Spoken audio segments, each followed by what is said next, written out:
Hey, how you guys doing?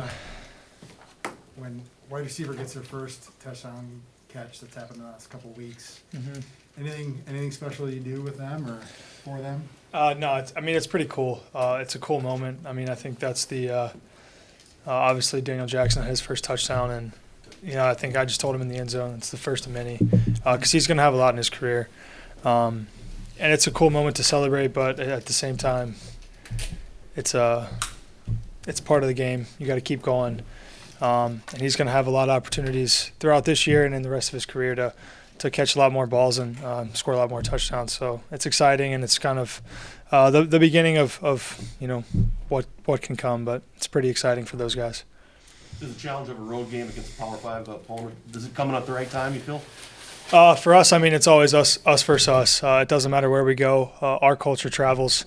We always have an elite game plan in terms of the operations side of giving us the best chance to be successful each and every day, whether that's here or in Boulder, Colorado. Our coaches do a great job of preparing us, of never getting too comfortable being on one spot, practicing on one field.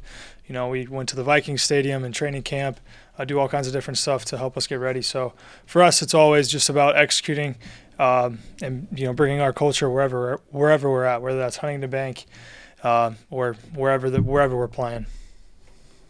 PJ talks about wide receivers needing some more mental toughness. How do you try to maybe help that out?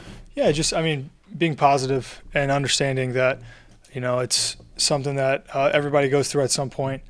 And you have to continue to look at it as opportunities to learn. It's failure versus failing.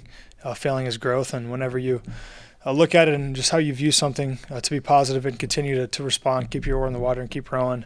It's really all it is. Just a positive mindset, be positive, and continue to talk to the guys like, hey, no matter what, we're in this together, and we're coming right back to you. And I know you're going to make a play down the road or the next time you get an opportunity, but it's all about just being positive in those situations. When the offense is watching film, do you pause a little bit more and watch some O'Keefe pancakes? Yeah, it's pretty fun.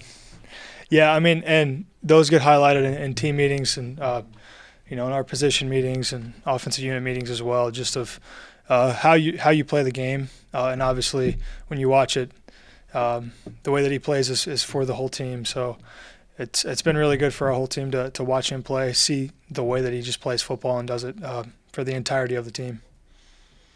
When you analyze your play after a game, what did you see against Miami, good and bad? Yeah, I think a lot of areas for improvement.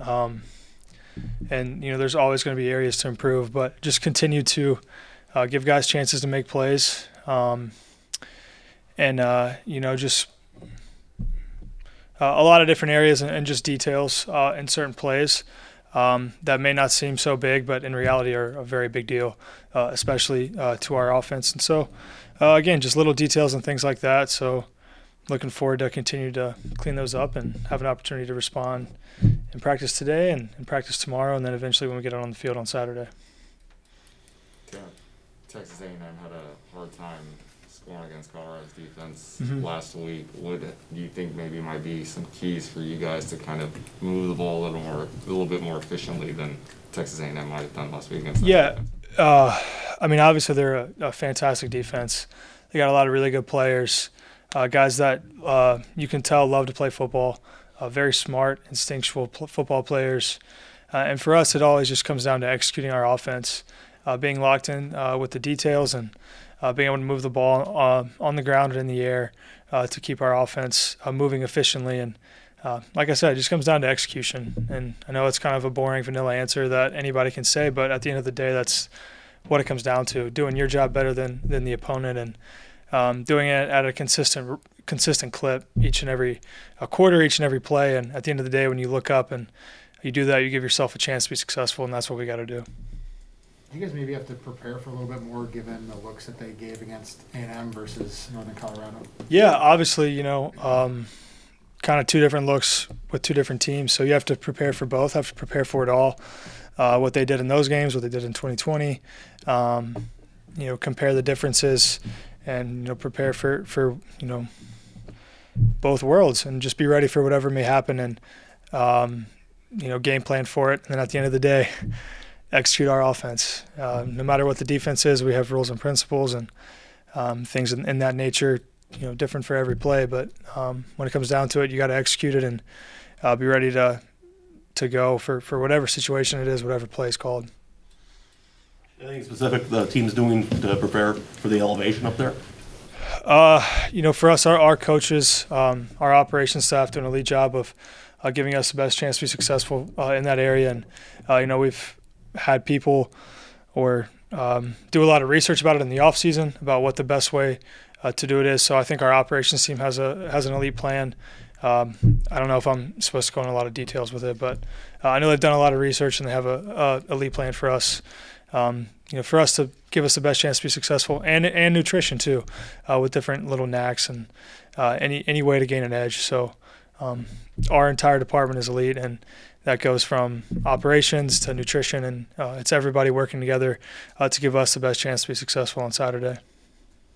If Chris is able to play on Saturday, how much does that just change things for you guys offensively? Yeah, it's something that when Seven's out there, he brings his element to the game, and I know he's been working really hard each and every day to give himself a chance to play, and so if he's able to play, obviously it's gonna be awesome. Going to be awesome to just play football with him again. But whoever's out there, I know that they're going to be ready to execute and do their job, and we have a lot of trust in that room. So who's ever out there is going to make plays. I know that.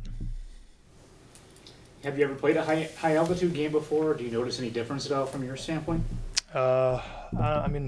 Fresno State, it's kind of the only time, but it's, again, what it comes down to is trusting our plan from our team, and I know they have an elite plan for us, and we prepare for everything in our program, so we're going to be really prepared when it comes on Saturday.